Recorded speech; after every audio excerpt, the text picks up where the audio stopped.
680's Richard Southern joins us. And Richard, incredible Wall Street numbers again. Can it really keep rising at this historic pace? Yeah, it's crazy. We're not seeing huge gains. In fact, the Dow, Francis, hasn't moved more than 1% in either direction since early December. But what we are seeing is record highs. The Dow today up 15 points, closing at a historic high for the 12th day running. And this is the longest streak of such record gains in 30 years. It's actually matched its longest run of records in 30 years.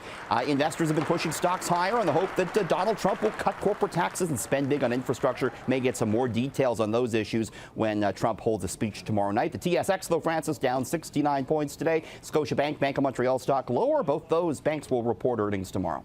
Now that the markets are closed, everyone is wondering if PricewaterhouseCoopers took a hit. Of course, they were behind that stunning Oscar flub last night. So what happened? They sure were, and I think their reputation could take a hit. They're not publicly traded. This is a private company, PricewaterhouseCoopers, or PwC. What is PwC? It's a multinational professional services company. It started in London, England, more than a century ago. Employs more than 220,000 people, including quite a few Canadians. And yeah, its reputation taken a hit here. In fact, experts say that PwC would be better off if they were facing a legitimate scandal in accounting or auditing, because those things are hard for people to understand. Whereas what happened last night, everybody gets that gaffe, and now it's being pinned on PwC. Francis, the Wall Street Journal just reporting that Twitter may have been responsible for this gaffe. One of the PricewaterhouseCoopers executives who were there handing out the envelopes, he tweeted a picture of Emma Stone just minutes before he allegedly handed the wrong envelope to Warren Beatty. So maybe he was distracted by tweeting, and that's why he gave out the wrong envelope. Okay, we'll have to see how that plays out. A shocker from the world of Canadian retail. Sunrise Records planning to move into 70 stores being vacated by HMV. Boy, is this a surprise or what? Because, you know, HMV, it was revealed, was losing $100,000 a day. So the question is, how will Sunrise succeed where HMV clearly failed? I mean, compact disc sales, they're down 19% year on year. They keep falling.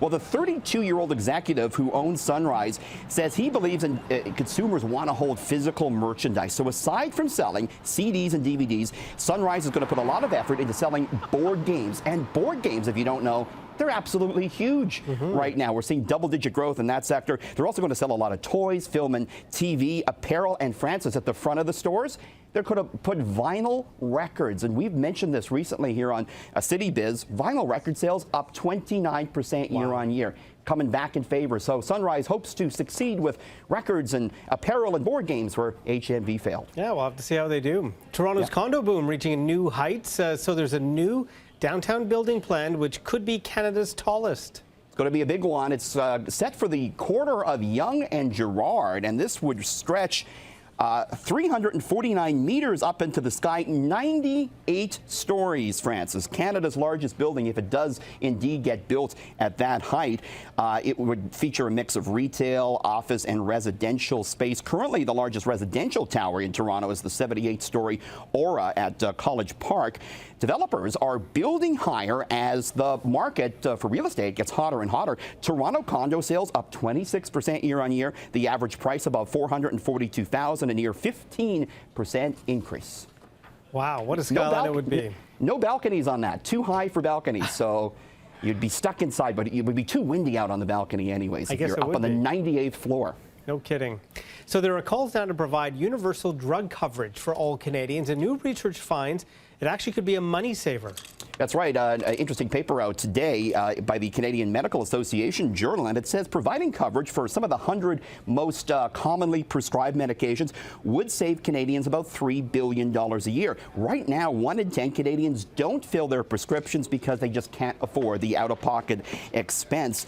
The study found that creating a system where the common drugs would be covered for every Canadian would at first cost the public sector $1.2 billion, but would end up saving employers, families, and unions about $4.25 billion a year, Francis. Now we're getting close to wedding season, and you have a way, it's a very interesting way to cut down on wedding costs. I don't know if this is a good idea or if it would end in maybe marriages not even happening. Well, yeah, it's not going to be for everyone, but you could get hitched if you want at Taco Bell. The fast food chain has built a chapel at its flagship Las Vegas restaurant. If you want to get hitched at the Bell, you just walk in, order the wedding package off the menu. It includes a Taco Bell garter and bow tie, a sauce-packed wedding bouquet, T-shirts, champagne, flutes, and it comes with a 12-pack of tacos. It runs for $600. Francis, this would be my dream wedding, but I don't think it's for everyone. Somehow I don't think any spouse would agree to that, but you never know, I guess. Hey, marrying the love of your life and fries supreme, sign me up. Richard, I'm trying to help you out, okay? And I don't know if I can help you out this way, but we'll work on it. It's any wonder why I'm still single, Francis. Yeah. Okay, thank you, Richard. Thanks.